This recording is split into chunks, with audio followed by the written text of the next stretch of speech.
Hello everyone, FPL Raptor here and welcome back to another video on my YouTube channel. In today's video we have some very early thoughts and transfer plans ahead of Game Week 30, and I'll also discuss in a little bit of detail my updated chip strategy. If you enjoyed today's video, please do smash that like button, and if you're new around here, make sure to subscribe as well. But without further ado, let's jump into it.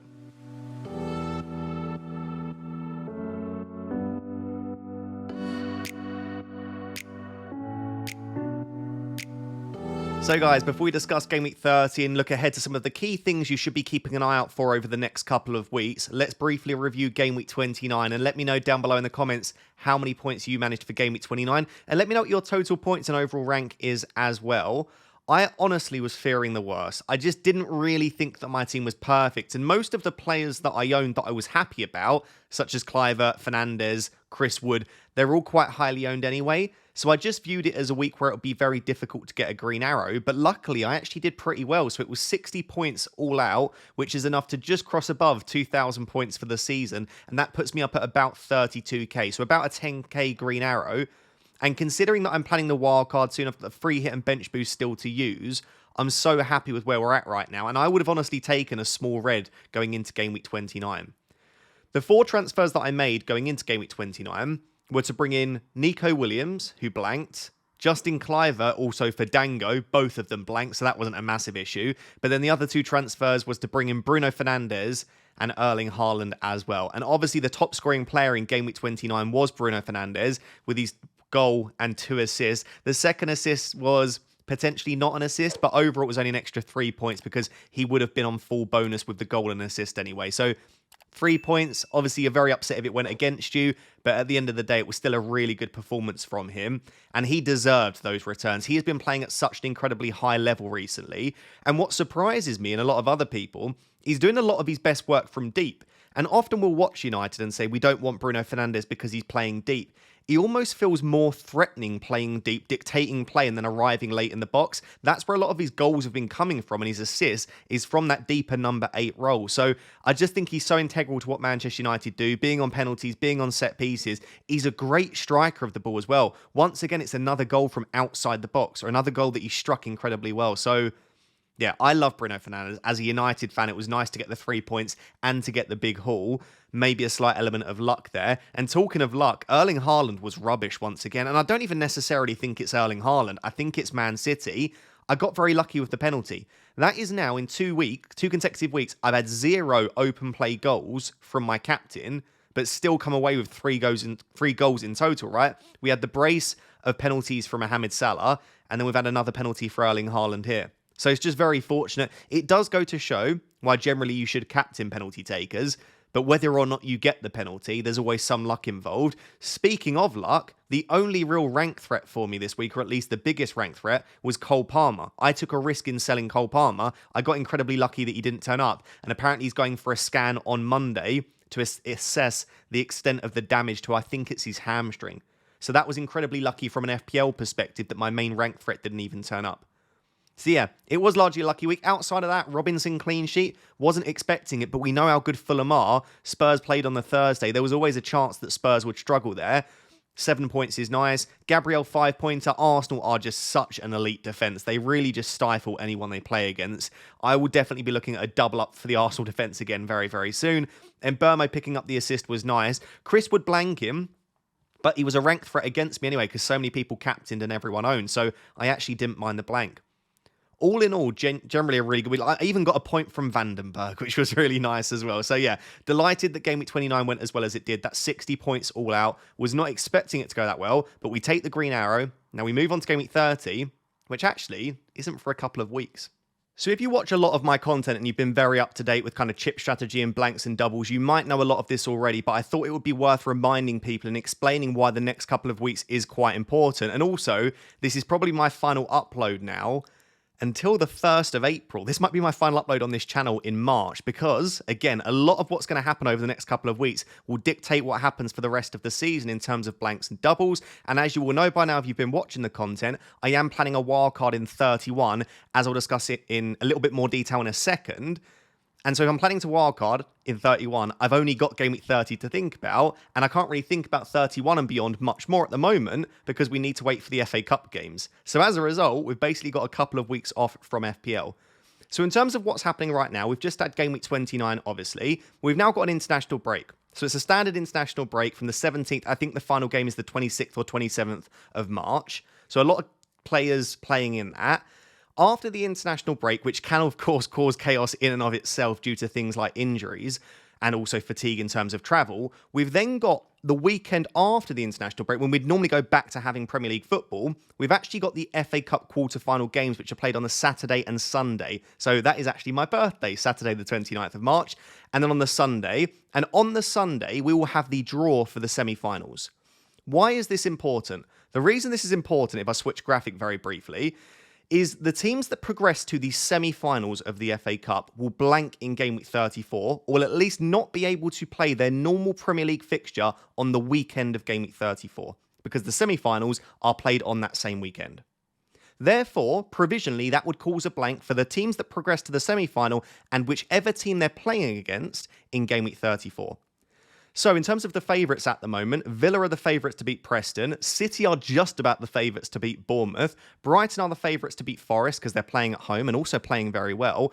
And that Palace versus Fulham game is almost a 50-50, but still just about Fulham are the favourites, again, largely because they're playing at home, although we know how good Crystal Palace are away from home. So, if the teams that reach the semis blank and the teams they're playing against, where does that fixture go? Where does this blank fixture go? For most teams, it will be brought forward, we think, to a Game Week 33 midweek, which would lead to a double Game Week 33 for some teams. However, as you can see noted below, as per Ben Crellin, if the team and the team they're playing against are not in Europe, it could technically be moved to the midweek of Game Week 34, essentially keeping the fixture in Game Week 34. So it might move from the weekend to the midweek, but that wouldn't cause a blank because it would still be in the same game week.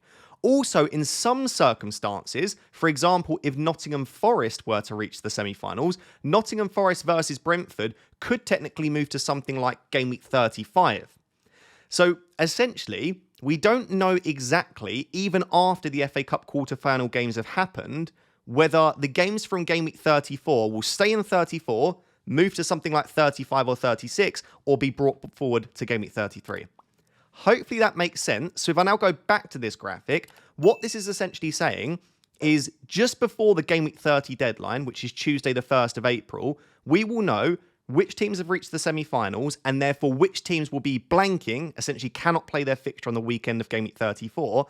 But we are very, very unlikely to know exactly where those doubles will fall. We can make an educated guess, and the likes of Ben Crellin, James from Planet FPL, and all of the wizards out there that do such fantastic work, they will have a very good guess at what will happen, but we won't know for sure. The reason for that is the FA Cup draw isn't until the Sunday, and then Game Week 30 is on the Tuesday. It is extremely unlikely that on the Monday that the Premier League announce exactly what's going to happen with fixture rescheduling. This season, and in previous seasons as well, they largely make their announcements on Friday. So I would predict that Friday the 4th of April, which is one day before the Game Week 31 deadline, we will know exactly what is happening in terms of double Game Week 33, a possible double Game Week 35, and blank Game Week 34.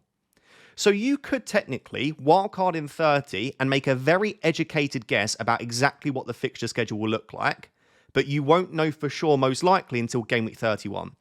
This means two things. Firstly, you can't really do any long-term planning for the next couple of weeks, and that's why there will probably be no videos, because what happens in the FA Cup games will massively change which teams blank and which teams double, and therefore what our teams will look like moving forward. But this also suggests that a Game Week 30 wildcard is educated and could do well, but it also comes with a lot of risk, because you won't probably know the exact landscape, and the Premier League can always chuck some surprises at us when they schedule fixtures in a slightly strange way. I hope that sort of slightly briefer explanation has made sense. A lot of you already know this, and it will just be touching up a little bit of your knowledge.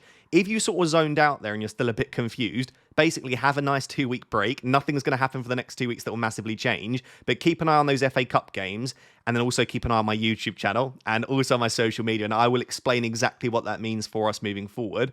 So let's very quickly then take a look at the entire schedule, my chip strategy, and then what that might mean for my team in Game Week 30 and beyond.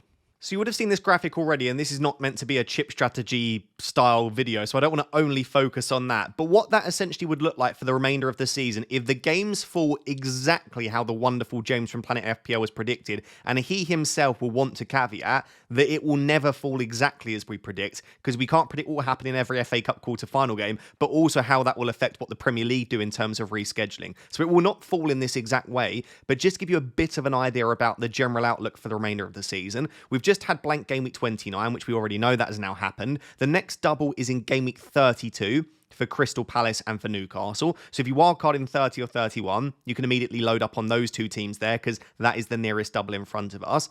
Double game week 33 is almost definitely going to happen. How many teams? It depends on which teams reach the semi-finals and also what the Premier League do. But remember that this is the blank games from 34 potentially being brought forward to game week 33.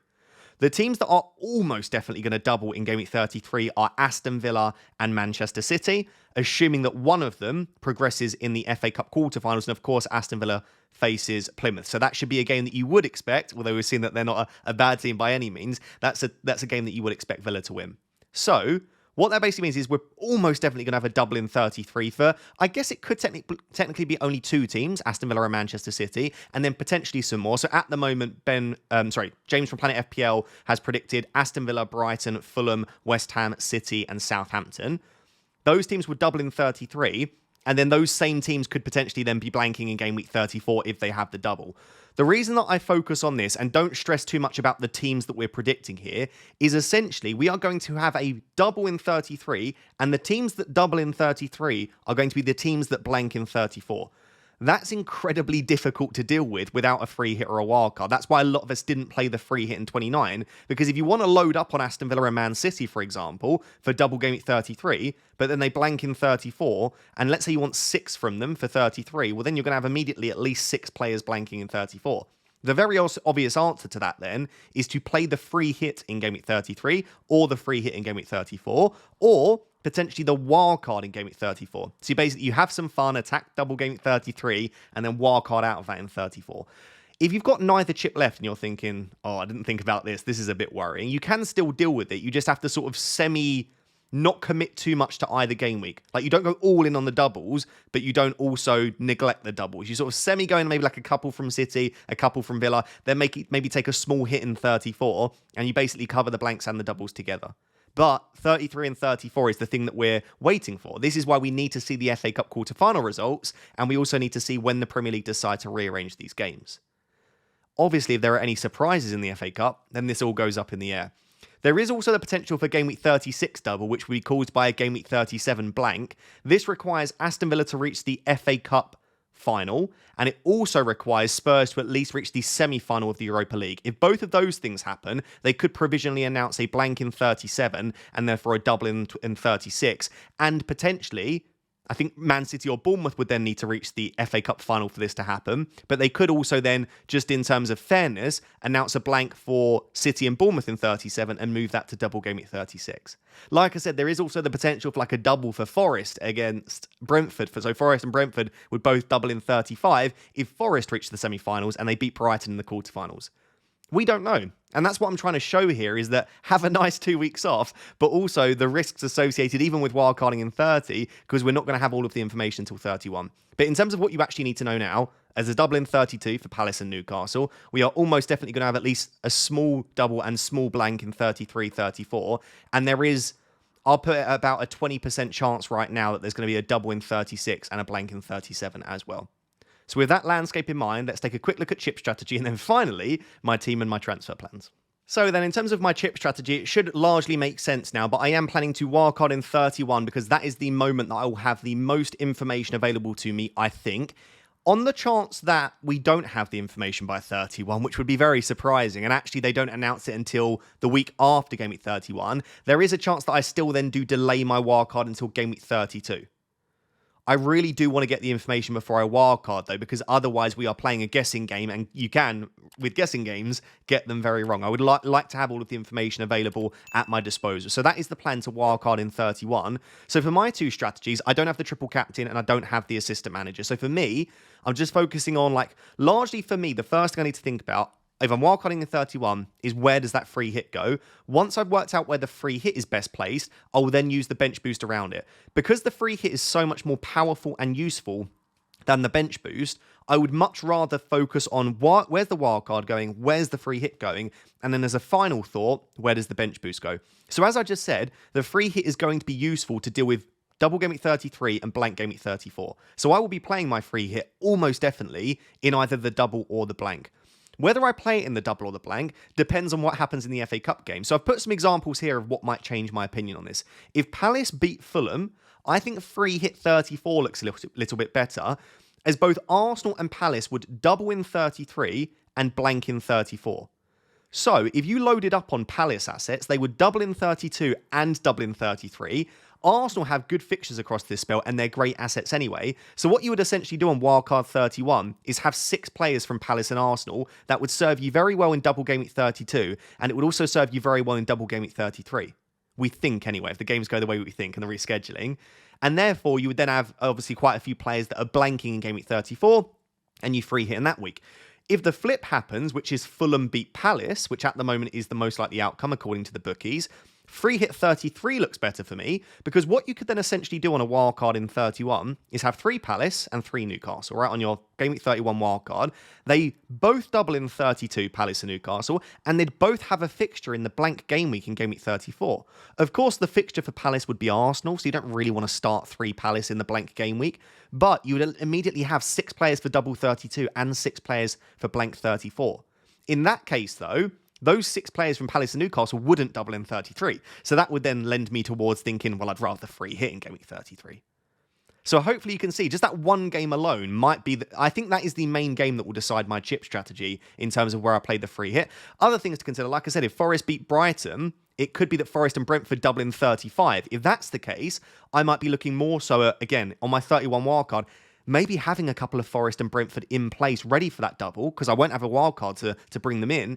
And then also that would lend itself even more so to a free hit in 34.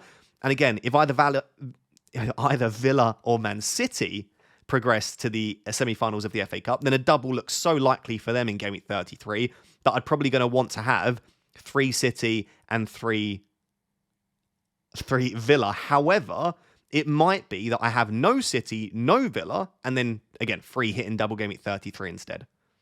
Your brain's completely fried at this point, probably. You might have tuned out altogether. All of this to say, I'm almost set on my chip strategy that I'll be wildcarding as soon as we get the info, which should be game week 31. I'll be free hitting in 33 or 34, and that then leaves the bench boost for either double 32 or double 33. My preference would, of course, be double game week 33, because it's a bigger double, and therefore I'm more likely to potentially have doublers on my bench. However, I don't think I'll have doublers on my bench regardless. Like, I've looked at wildcards in both situations, depending upon the way the fixtures fall, and in both situations, I've got single game week players on my bench anyway. So it doesn't really matter if I play it in 32 or 33. I'd much rather focus on where is the free hit best placed. Hopefully that makes sense. Hopefully that's been helpful to have that little bit of a discussion and what you should be looking out for. Now let's just take a look at my actual team and how it looks for game week 30. So guys, if you've made it to this point and you're someone that's not subscribed to the YouTube channel, can I please ask that you consider subscribing? I really appreciate it. And also drop a like if you appreciate that there is still a video for game week 30, even though that the deadline's not for a couple of weeks. Some people won't like it, but it's just for entertainment and a bit of info as much as anything. So this is the way that the team is currently looking for game week 30. In terms of my thoughts right now, in an ideal world, I probably do roll the transfer. And the reason I say that, and it is interesting, is there has been a rule change this season where you can carry free transfers through a wildcard or through a free hit. So normally, if I was planning a wildcard in 31, I'd say I've got 1 free transfer to use on a 1-week punt. But FPL doesn't work that way now, because if I roll the transfer, I'd have 2 free transfers going into 31. If I then wildcard in 31, I'd then have still the 2 free transfers in game week 32. So therefore, it would be nice to have the other side of my wildcard, 2 free transfers. So obviously, it would be nice to be able to roll, but who knows? I've got an entire international break where my players might get injured, and then I've got the FA Cup quarterfinals where Mateta's playing, Munoz is playing, Kluivert's playing, Williams is playing. Who else is playing? Is that it? Wood's playing? Haaland's playing? There are a lot of players playing in those FA Cup quarterfinal games, right? Sat on my bench, Robinson's playing as well. So there could be some injuries that I have to deal with, and if I do, my bench isn't looking overly strong. I don't mind Enzo Fernandez, but I don't have much defensive cover. So let's see what happens. In terms of the players for this week that I'm really happy with, as long as Mateta's fit, he's currently still flagged on the FPL side. But Munoz and Mateta, the fact that I carried those through 29 against Southampton, that looks brilliant. Obviously, I've got Salah and Haaland. I'll come back to that in a second in terms of captaincy. But having both of the big hitters in at home, that feels good. So even if I decide not to captain Salah, I'm not massively hurt by him. Kluivert's got Ipswich at home. I am still glad that I made the move away from Dango. I hope that Kluivert starts that after the FA Cup game against Man City. I even think double Forest against United. United are trending in the right direction, but that's not awful. There is a bit of a clash there with Bruno Fernandes, I suppose. So like Williams versus Fernandes isn't ideal. I could play Enzo instead of Bruno if I wanted to, but with the way that Bruno's playing at the moment, that doesn't feel like a great move. I could, I suppose, start Robinson or Vandenberg instead of Williams, but maybe I just accept that there's a bit of a clash. I'd say the only player that's really like not ideal for 30 is Pickford, but Pickford concedes every week anyway, right? He's probably going to get 1 or 2 points regardless of the opposition, and keepers are very unpredictable. So I'm not going to make a transfer on a goalkeeper for 1 week. That feels like a terrible use of my transfers. So I think the only way that I'd make a transfer here is if I get like 2 or 3 injuries. If I were to, in a crazy world, get like 4 or 5 injuries to my team and it looked decimated, I'd probably pop the wild card early in Game Week 30. I know I said that I don't like that, and I really don't. I'd prefer to wait till 31, but we will have some of the information, and it's not worth completely having an awful Game Week 30 just for the sake of 100% confirmation, of course, on the fixtures and where they might fall. So yeah, I guess there's like a 5 to 10% chance I wildcard in 30. I'd say maybe like an 80% chance in 31, and then like a 5 to 10% chance again that I wildcard in 32 or beyond. I think there's enough there. So the only thing really I think to decide for this week is captaincy. I just thought I would leave it ahead of the 2-week break with Erling Haaland having the captaincy armband. He was really not particularly great, but I think the stat was like 5 games he's not scored an open play goal. I wouldn't say Salah's in a great moment. Before Game Week 29, and of course he didn't play, he did in the final, but he didn't in Game Week 29, he was 25th in the last 6 game weeks for midfielders for non-penalty expected goal involvement per 90. 25th out of all midfielders. Salah's not in a great moment himself, and even outside of Ramadan, and by the way, physically and mentally, that must have been incredibly difficult, especially the times that he's had to play in the middle of the fast. But even before Ramadan started, he's just not been in... He's not been in that elite moment that we saw earlier on in the season. You know, when it was just like he was getting such a massive amount of big chances, like accumulating over 1 XG per game. He's not really doing that at the moment. He has been a little bit reliant on penalties. So I don't think we've necessarily got Salah in his best moment, but he does have a bit of a break now.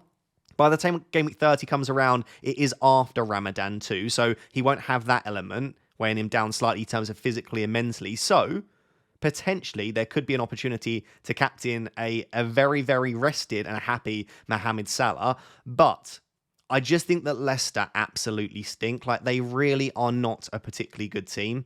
Manchester United have been not great recently, and they made it look fairly easy there. And I think Everton are a decent team, and it's a Merseyside derby, as we always say. You just never know how those are going to go. I just kind of fancy targeting the fixture for now, but the closer I get to the deadline, the more and more I'll be scared of Mohamed Salah, because he's absolutely fantastic. And despite his performances dropping off a little bit, he's still very capable of putting in a double-digit return.